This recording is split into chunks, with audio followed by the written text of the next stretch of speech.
going on, everyone? It's Jeannie here, and today I'm so happy to be sitting down, chatting it up with someone I highly respect and admire and just love his work, his music, but also his heart and the stuff that he just does for the community. He is coming out with a new album, Restoration. Y'all already know, Grammy Award winning founder of Reach Records, Lecrae, is in the building. Thanks, Lecrae, for Thank you. joining me. Goodness, thank you. You're too kind with that introduction, but I appreciate it. I missed a lot of things, man. You've been doing incredible things, and I've been watching The Road to Restoration, which is the video that you released on YouTube, and it's just, I have been enjoying getting a glimpse into, every time I've seen you, it's been on a stage or at an award show or running around, as the artist. But I loved that you led us into a place that I don't think we've been privy to before. Your home, your life.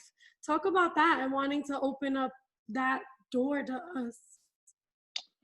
Yeah, I just think it was time. I wanted people to be able to see who I was as a human being, and that's really a large part of my being restored, and my faith being restored, my mental, emotional, spiritual self finding healing there was being free to not be a caricature, being free to be all of myself, and to let people see that for who I was.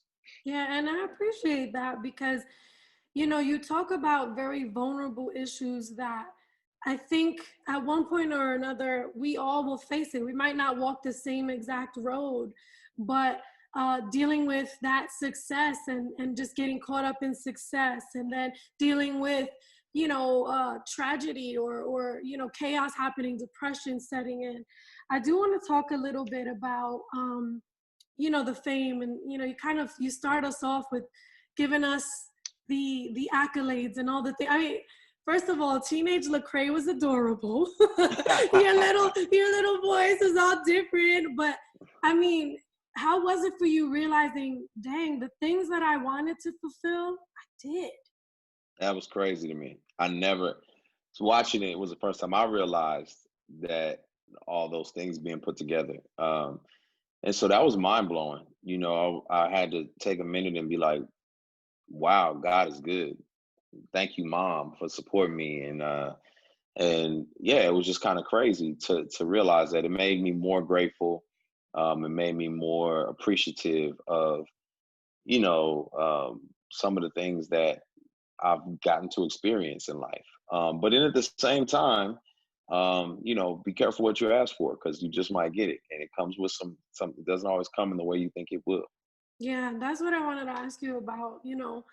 I don't think I've ever shared this with you, but I used to be a pop star and I had a big single and I traveled the world. The same thing, I had these big dreams and I fulfilled the dreams, but I got bit with that fame bug, and I wasn't a Christian. So, it was different. Like, I was pursuing things that were not of God. But I wanted to ask you, as a man of faith, in the midst of this fame, how was it for you? Do you feel like that's what happened to you? Oh yeah, for sure. Nobody's immune from, especially somebody like myself who experienced a lot of trauma as a kid. So there's a lot of insecurities. You haven't dealt with the fact that you feel like you're unwanted, and so every award you win, every song that hits the charts, is feeding you a lie of, this is where your value comes from. This is where your worth comes from. And so, you don't realize that. It's very subtle, but it starts to take root in your heart. And if you don't have the tools to fight it, then it really does, you know, take a toll on you. And now you're wrestling with trying to keep your worth and keep your worth intact. So everything is not about doing things out of love and out of freedom and out of faith. It's doing things out of, I have to perform to be loved, because if I don't perform, I will not be loved. And that's the lie you start believing. So what freed you from that? Yeah, there's a saying that freedom takes an instant. um, to take somebody out of slavery. You know, it takes an instant, but it takes a lifetime to take the slavery out of the person. Mm. And so it took work and time to get a different perspective. First, it had to be revealed to me that that was even something I was struggling with. Um, and honestly, the wake up call for me was waking up in a clinical depression. You know, it was like I am I something is wrong with me. You know, it wasn't like I'm sad. It was like I have no ability to enjoy things. It was just a mask. Then I was like, "Yo, what is this?" And I couldn't shake it. And I was like, something's wrong with my brain. And I just could not shake it. And as I got scared about it, then the anxiety crept up. So now it's depression and anxiety. I think God just put me on my back in order to give me the opportunity to say you're going to have to take a deeper look at yourself and some of the issues that you have, the trauma that you have, and really do some work internally. I heard you talk about it in the YouTube Road to Restoration, and I thought my husband's a pastor, so we constantly are talking to people that have struggled with trauma and they're battling depression, especially now during this quarantine. It's been Hmm. really accelerated. And what I'm constantly recognizing is that people don't want the process. They want that Mm, instant, like, well, why isn't God answering me right now? hmm. Like I'm asking him to fix it. Why isn't he doing it? And I wanted you to kind of unpack that a little bit, the process and the importance of actually going through the process of restoration, because I do find, I mean, it's in our generation and everyone coming after us, they're Yeah. looking for that instant fix. And when Jesus doesn't answer it instantly, then it becomes that thing between them and God. Can you please Hmm. like unpack that? Yeah, I mean, I said it in the doc, but the thing I learned is God is not transactional; He's relational. So, He doesn't snap His fingers. He could, but typically He doesn't snap His fingers and make it go away. He walks with you through it, and the reason why that is because that's how the relationship is developed. If He just snaps His fingers, you don't really appreciate Him. You don't develop a relationship with Him. You don't learn how you and Him are interconnected. You just have a genie now, and you have a microwave. You push a button, and then your food comes out. But He's saying, no, I want to cook in the kitchen with you. I want to chop up the onions with you. I want to handle everything with you. This is a bonding opportunity for us, and I want you to see how I'm going to work in and through you, and I want you to appreciate how much I care for you and I love you. So it's just different.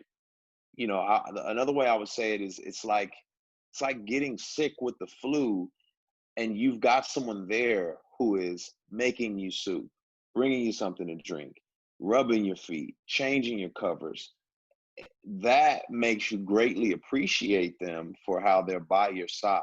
And I think that's what God is trying to do for us in that moment. And really us wanting it to go away quickly really shows us how much more we need to develop that closeness with God than we have in the past. Yeah, and I love that. I've been listening to some of the tracks that you're releasing on the record, and you're really getting vulnerable, and I think there's such Mm. strength in that. You're a black man. I'm a Mm. Latina, so I know in my culture, they're just like, what y'all doing with all that? Like, don't bring all these emotions in it. Don't be so open. And I find it so sad, that Mm. we're kind of conditioned this way, because I find that there is freedom and vulnerability. Yeah. And I feel like that's what you're saying. Talk about being so open in your tracks. I know there's a book as well, and I know that's going to be way even deeper. And then in Hmm. the video, oh my gosh, you and your father sitting down, like it was hard to watch. Like I Mm. can't even imagine being you. But talk about Yeah. the beauty of being vulnerable as a man of God, in your music and everything to come. I think on a very practical level, um, you're not going to heal until you can acknowledge what's going on with you. And the message, I hope people don't hear me saying you have to be vulnerable with the world in order to be healed. But I didn't mind doing that for the sake of other people. That's something that I chose to do. But you do have to be vulnerable with somebody. You do have to be vulnerable with close friends, with a therapist, with your spouse, so that you can experience real healing. You're going to have to be fully known in order to be fully grown. I mean, that's Mm, just what's going to have to happen.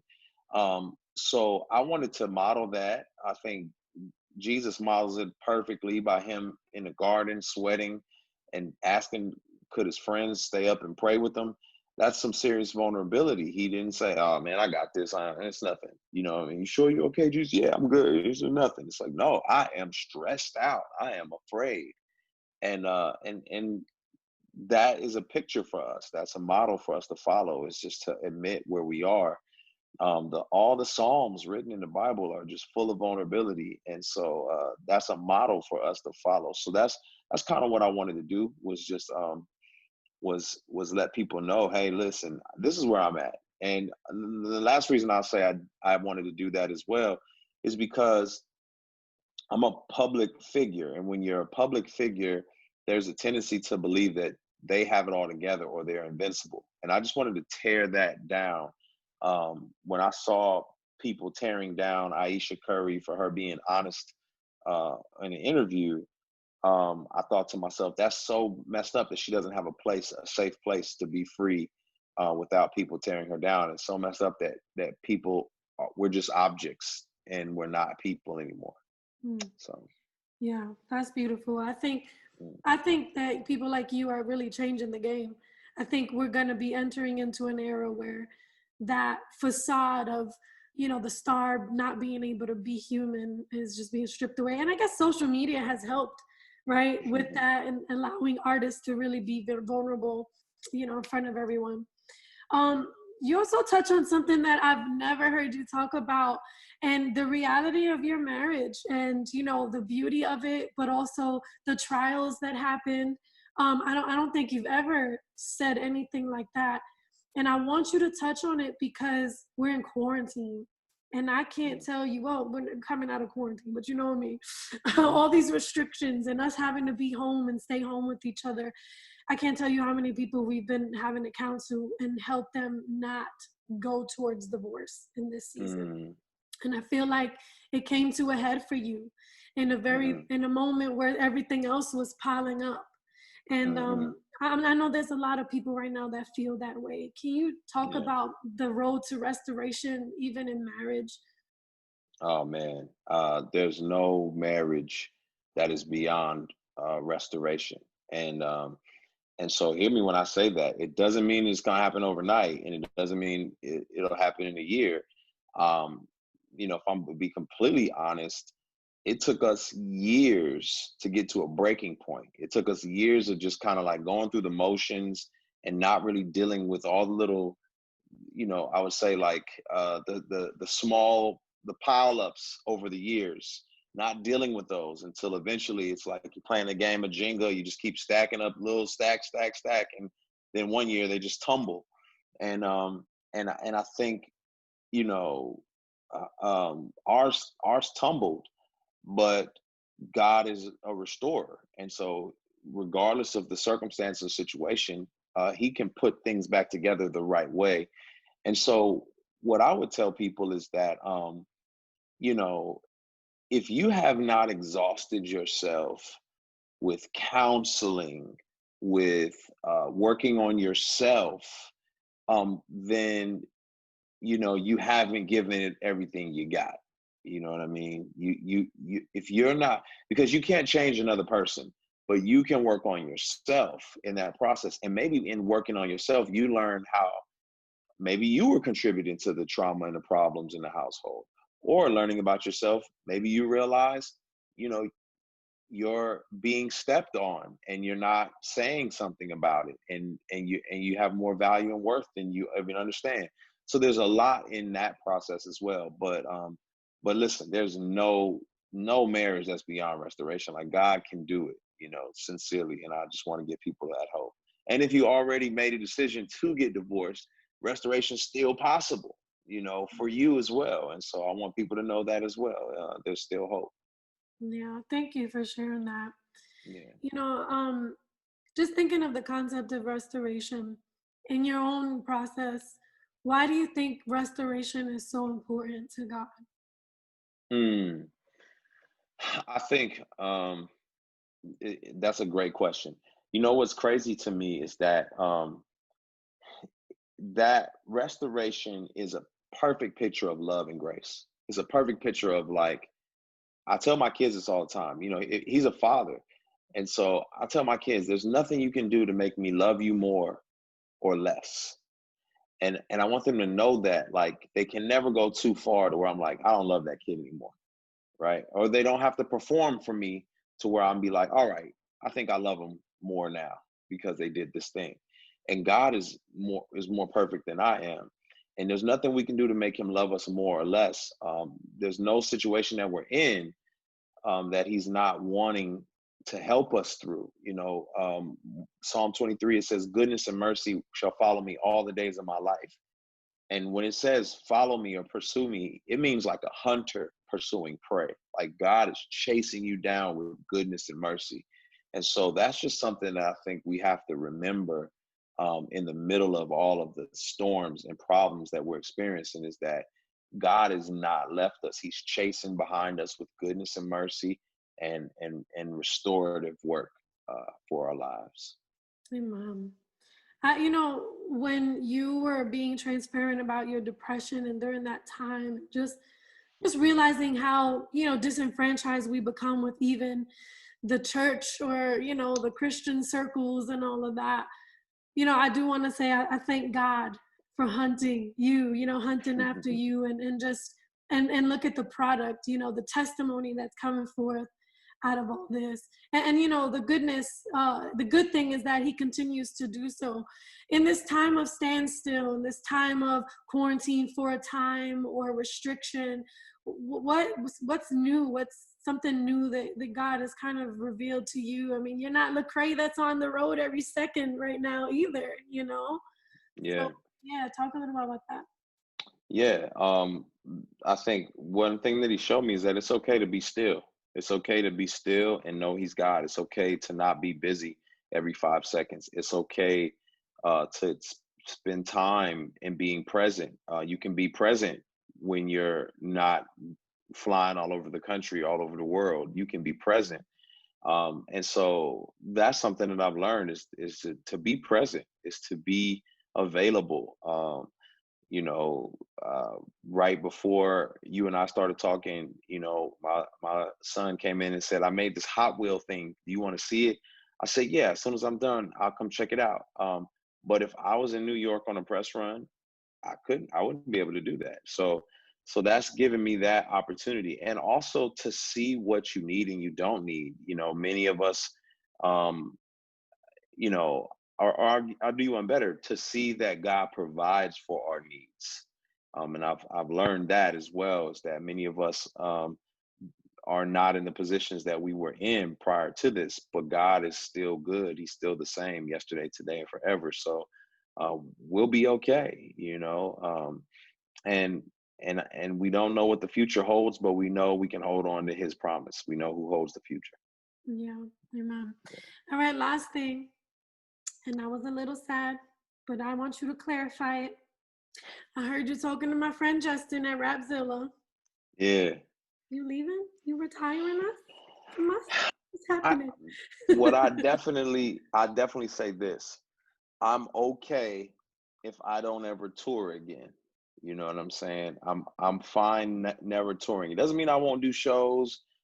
It doesn't mean that, but I guess what I'll say more than anything is that if if this is my last album, I'm okay with that. If I'm okay if I never tour again. I'm very content. I'm in a good space. I love creating music. I'll probably create music forever, but I don't have to make albums. I may make a song here. I may feature on somebody's project. I may do a mixtape or something, but I know I don't have to make an album. After I get on the road again in 2021, um, I don't. I'm pretty sure I don't need to do a 50 city tour again.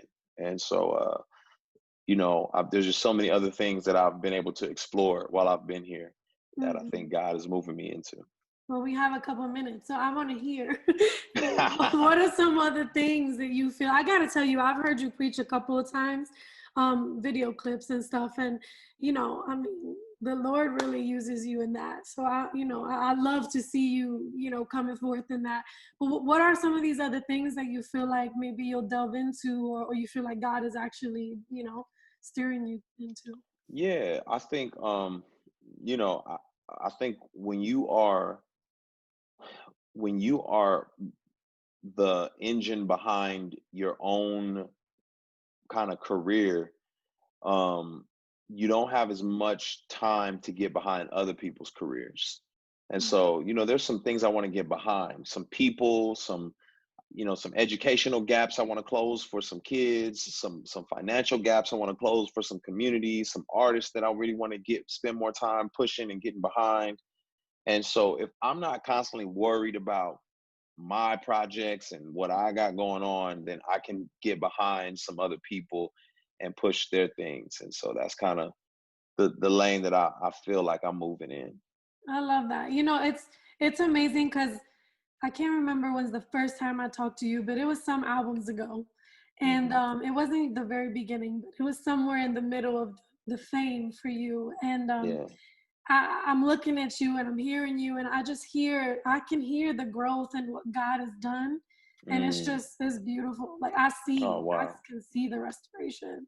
I Is there appreciate anything that. else that you want to add and share with us? Hey, I just want people to have hope, man. I'll tell you this, I've said it before, but the tomb is empty, y'all. Tomb is empty. And so, regardless of what's going on around us, death is defeated and nothing we're dealing with is bigger than death. And if death is defeated, then everything else with it, it doesn't have as much power. So be encouraged.